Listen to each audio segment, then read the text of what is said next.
Lesiones elementales. Yo diría que todo lo anterior es como introductorio, pero el lenguaje dermatológico se basa en poder expresar con palabras lo que sus ojos están viendo. Y en función de eso van a poder dar información al que les oye para hacer una idea de ante qué diagnóstico dermatológico estamos. Entonces, esta parte es muy importante, así que por favor, el que está despierto, pásele la voz al que está dormido. A ver, pásenle la voz, por favor. ¿Ya? Nos despertamos todos, ¿ya? Vamos a decir mácula a la lesión caracterizada por una alteración de color o a la textura de piel distinta, pero sin modificación importante del relieve. ¿Qué quiero decir con eso? Ejemplo de una mácula, un vitiligo, es una alteración de color, clarísimo, eso es mácula. Pero otro ejemplo de mácula que de repente nos aproxime más a la idea de cambio de textura. Si ustedes pasan mano sobre un área donde hay pitiriasis versicolor, ¿conocen la pitiriasis versicolor? Es esa infección por Pityrosporum que ocurre en las áreas de sudor. Los deportistas lo presentan, ustedes lo pueden presentar en áreas donde han sudado demasiado, son unos puntitos blancos que aparecen. Si ustedes pasan el dedo sobre esos puntitos blancos, pueden decir, yo siento diferente, se siente más rugoso que afuera. Pero si ustedes, digamos que lo ven, no hay un relieve sobre la piel, pero es una diferente textura en ese punto que podría bien pasar por mancha. ¿Okay? Entonces, es por eso que la palabra mácula incluye los cambios de color y los cambios de textura de piel sin modificación de relieve. ¿Ya? Otro ejemplo de mácula podría ser un nevo melanocítico. Podría ustedes ver que solo hay un cambio de color y no de textura precisamente, ¿no? Y no de relieve precisamente. Podría haber un cambio de textura también en alguna lesión nevia. Pápula, en cambio, es una elevación circunscrita palpable de la piel con una extensión menor al 0.5 centímetros de diámetro. Y el grado de relieve puede ser variable. Entonces, en el concepto pápula, como lesión elemental, aquí sí hay una variación del relieve de la piel.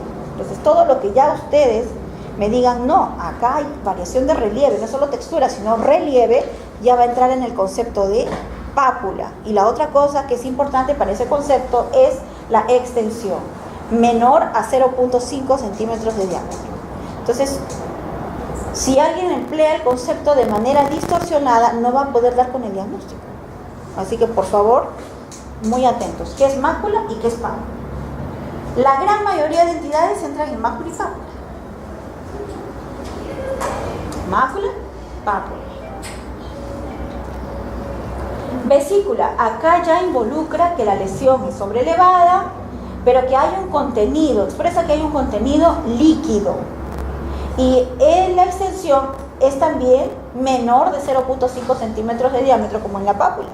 Pero acá la diferencia está en que esa sobrelevación deja traslucir, permite ver que hay contenido líquido. Ejemplo de una vesícula, el síndrome mano-pie-boca del pequeño bebé que hace una lesión plana y con contenido líquido en la boca, en las palmas, en las plantas, y que obedece a Coxsackie virus. Donde también vemos vesículas, en el herpes simple, de repente ese es un concepto más fácil, ¿no? Herpes simple.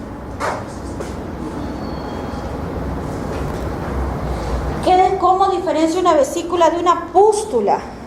El contenido en la vesícula será claro, el contenido en la pústula evidencia pus, sea esta estéril o no estéril, o sea, con gérmenes o sin gérmenes. Existen pústulas pus y pústulas asépticas, o sea, sin gérmenes. La mera inflamación provoca esa formación de pus. Ejemplo, ¿dónde ven eso? En la psoriasis pustulosa. Si ustedes, en un paciente agudamente enfermo de psoriasis, le buscan bien, van a encontrar algunas pústulas y seguramente si toman una prueba, de esa área, van a encontrar que no hay ni cocos ni bacilos. O sea, es una pústula estéril. Además, también esta pústula puede ocurrir en un folículo pilosebáceo y es menos frecuente en los conductos sudoríparos y en la piel lampiña. Aquí, ¿qué hay de distinto en relación a las otras lesiones? ¿Hay un límite de diámetro en centímetros? No lo hay. Entonces, atentos a la hora de describir pústulas. Vesícula, pústula. Está claro. Menos de 0.5 centímetros de diámetro y relieve, eso se llama pápula. Pero si nuestra lesión con relieve tiene de 0,5 a 2 centímetros, eso se va a llamar placa pequeña. Eso es en literatura de habla inglesa. En la francesa no incluyen el concepto placa pequeña. Y más de 2 centímetros de diámetro de lesión sobrelevada, eso se va a llamar placa. Entonces la secuencia es pápula, placa pequeña, placa. La lesión placa, obviamente ya en extensión, ya lo dijimos, es de 2 centímetros a más. Puede ser sólida, puede ser originada como en un área sin ninguna lesión previa, o puede obedecer a la confluencia de muchas papulitas pequeñas. Entonces, en psoriasis, por ejemplo, van a tener puntos de pápulas que se juntan y van al mismo lugar al día siguiente a ver al enfermo y encuentran que ya hay una dimensión, ahí se juntaron todas. Eso es una placa. Esas fotos corresponden a psoriasis. Liquenificación. Cuando decimos estructura, lesión liquenificada, eso quiere decir que hay un engrosamiento de la epidermis y de que hay una exageración del reticulado normal de la piel por un engrosamiento epidérmico. Generalmente eso obedece a fricción o a masaje. Ejemplo, alguien que tiene el hábito, hay niños y hay adultos con manías, de repente de estar siempre agarrándose la orejita, haciendo esto. Un buen día vienen a consultar y dicen, doctora, quiero que me diga qué tengo aquí, qué es lo que tiene, un engrosamiento cutáneo, con acentuación de las líneas de relieve de reticulado normal. ¿Qué le decimos? Oiga, usted tiene una manía, usted repite y repite ese movimiento y soba la piel y entonces forma, habíamos hablado del concepto de capa basal reactiva, ¿no? O sea, un engrosamiento porque hay gran formación de células muy rápido en defensa a esa constante fricción. Entonces eso es liquenificación. Hay también entidades que ocurren donde vamos a encontrar esta liquenificación, por ejemplo, aparte de los eczemas crónicos por rascado, manía o ansiedad o como quieran llamarle, también por ejemplo en el líquen plano van a encontrar lesiones de liquenificación. ¿Cuál? También pueden encontrar liquenificación, son en dermatosis muy pruriginosas, entonces las personas están friccionando constantemente el área. Habíamos hablado que la hipodermis es oscura. Bueno, su lesión elemental se llama nódulo y obedece a una masa sólida mayor de 0,5 centímetros de diámetro con relieve en la piel y cuyo origen suele estar ubicado en el celular subcutáneo. Y el quiste, este sí está más familiarizado uno con los quistes, son cavidades cerradas con cubiertas epiteliales o endoteliales o membranosas y en su interior hay o fluidos o materiales semisólidos. Ejemplo, el acné vulgar que están viendo ahí, pletórico de quistes, ¿no? Tumor es una masa de tamaño variable, se origina por la proliferación o depósito de material normal o patológico o por una proliferación celular que lo conforma. Existe también una palabrita, un cliché que se llama amartoma, que lo habrán escuchado o visto, y se refiere casi a esta descripción, pero donde tenemos que decir que hay depósito de células o tejidos normales en lugares donde normalmente no deben estar. Ese es el concepto de amartoma.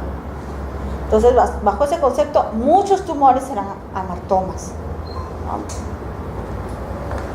Y los tumores abarcan patología cutánea, inflamatoria y no inflamatoria, benigna y maligna. Fisuras. Recuerden que las fisuras generalmente duelen. Junten el concepto de fisura con el concepto de úlcera. Es una úlcera, pero es superficial y en línea. Esta es una solución de continuidad lineal sobre la piel y la profundidad que puede alcanzar esa lesión lineal puede ser incluso dermis. Entonces expone terminaciones nerviosas y generalmente es muy dolorosa cuando llega a dermis. Entonces es una urgencia en cuanto a dolor, la fisura. Lesiones tipo costra. Ya esto es una lesión secundaria. Para que haya una costra, primero, ¿qué debió haber? Vesículas o pústulas, ¿no es cierto? Entonces, costra es cuando ya es una lesión secundaria y hay material desecado, restos de células inflamatorias, glóbulos rojos, plasma, fibrina, con células epiteliales, y todo se hace un conglomerado y una escama costra. Es importante reconocer, en la mañana con el grupo de práctica hablábamos de las costras, es importante reconocer, por acá estamos, el color de la costra. ¿Ya? Si es hemorrágica, tenemos que pensar en que ha habido un sangrado previo y que de repente hay una entidad de cierto tipo que presenta sangrado. Si es de color mielicérico, miel, entonces hay que pensar que esto está infectado y que de repente hay una sobreinfección secundaria a la dermatosis que estamos estudiando. Si esto tiene un color blanquecino, mantecoso, por decir así, oleoso, entonces de repente esta costra contiene material sebáceo y entonces de repente es un nevo sebáceo. En fin, el color que adquiera la costra es muy importante para el diagnóstico. Esto ya les dije, es una atrofia, es una pérdida de tejido, uno o más componentes de la piel. Ejemplo, cuando se pierden fibras elásticas, tenemos las arrugas finitas. Una plaga translúcida de morfea reciente también va a tener esa piel adelgazada, como un pergamino. Cuando vean un área de piel circunscrita con adelgazamiento evidente, eso le llamamos piel atrófica. En morfea vamos a ver atrofia. En daño solar vamos a ver atrofia. Y estos son conceptos más sencillos. Mancha hemorrágica puntiforme y visible de 1 a 2 milímetros de diámetro, esto se llama petequia. En los exámenes de residentado vienen estos conceptos. Equimosis, área macular de hemorragia de más de 2 milímetros de diámetro. Aquí también impera en la dimensión.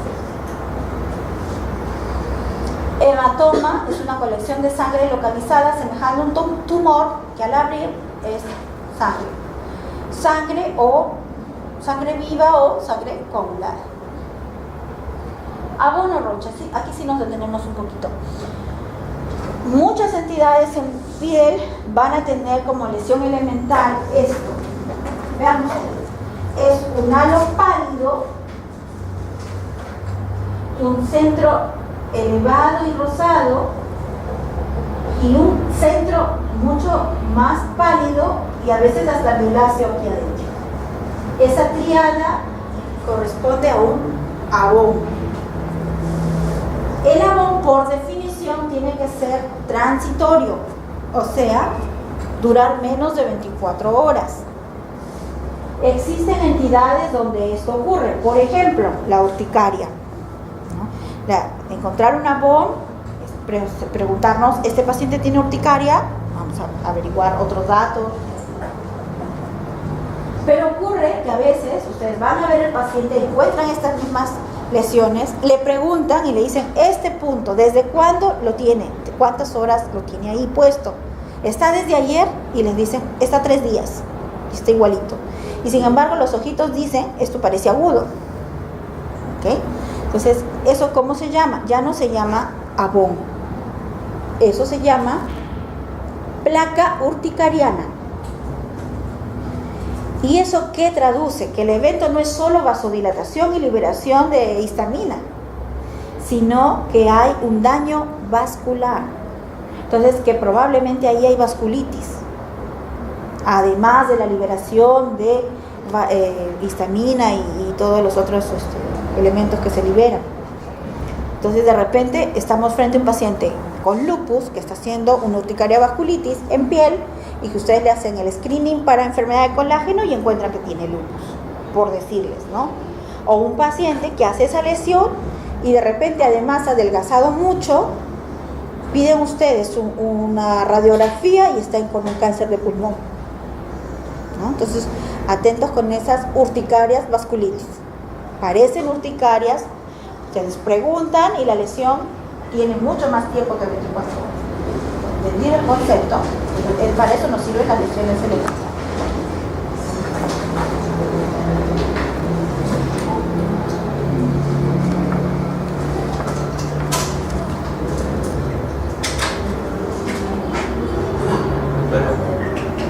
¿Y el comedón? El comedón no lo usa. Lo vemos en acné. El comedón puede ser, de hecho, tendríamos que considerarlo como una lesión elevada de menos de 0,5 centímetros de diámetro. Eso se va a llamar pápula. ¿Qué dato es importante en el comedón? Saber si está abierto o cerrado y si está inflamado. Esas tres cosas tienen que preguntar y ver. Si está abierto, perfecto, van a ver un punto negro al centro y quiere decir que hay oxidación y que el conducto está abierto y por ahí, si bien hay una grasitud importante, esa grasa va a salir, ¿no? No, de repente usar productos que mantengan esos poros abiertos, exfoliantes, ¿no? En cambio, si tenemos puntos blancos, o sea, pápulas y todo, que no tienen el punto negro en la punta, eso va a ser un comedón cerrado. Entonces, ahí sí es importante de repente usar retinoides u otros elementos, además de los exfoliantes, para tratar de mantener el poro abierto. Y si de repente ya pasó el periodo máximo de acné y lo que tenemos son secuelas del acné, más bien el tener el poro abierto va a ser un problema. Y entonces vamos a tener que usar productos para cierre de poros. O sea, la dermatología es fantástica porque tienen que estar en el momento pensando qué es lo que está sucediendo y de repente viene otro dermatólogo 2 días después y vio otra cosa, porque es la lesión evolucionando. Entonces, cada día tienen que plantearse qué cosas pueden estar sucediendo en medio a los Sherlock Holmes. Una pregunta. Diga. ¿Cuál es la diferencia entre erosión y fisura? Ya. Generalmente decimos área erosionada y no decimos si eso viene en línea, si eso viene en un área, digamos que de repente tiene 2x4, 2x3, o sea, cuando hablamos de erosión no fijamos que haya un trayecto lineal. Cuando hablamos de fisura, el concepto es herida lineal, ¿no? Entonces, erosión generalmente obedece una de dos, o que un área denudada, ampollada, fue trabajada por la persona, la aperturó más y entonces decimos área erosionada, para dar idea de intencionalidad, de que alguien aperturó eso. Pero hay enfermedades donde espontáneamente la persona al dormir, o en fin, las ampollas son tan frágiles que se abren, entonces también a esas le decimos erosión, ¿no? Entonces, ¿Nos referimos a úlceras? en ambos casos son úlceras, solo que el concepto de erosión obedece a que algo se aperturó bruscamente, súbitamente, por decir como se desolló, ¿no? Y eso también va a ser úlcera. Y la fisura va a ser úlcera, pero va a ser una úlcera lineal. Sí. Seguimos.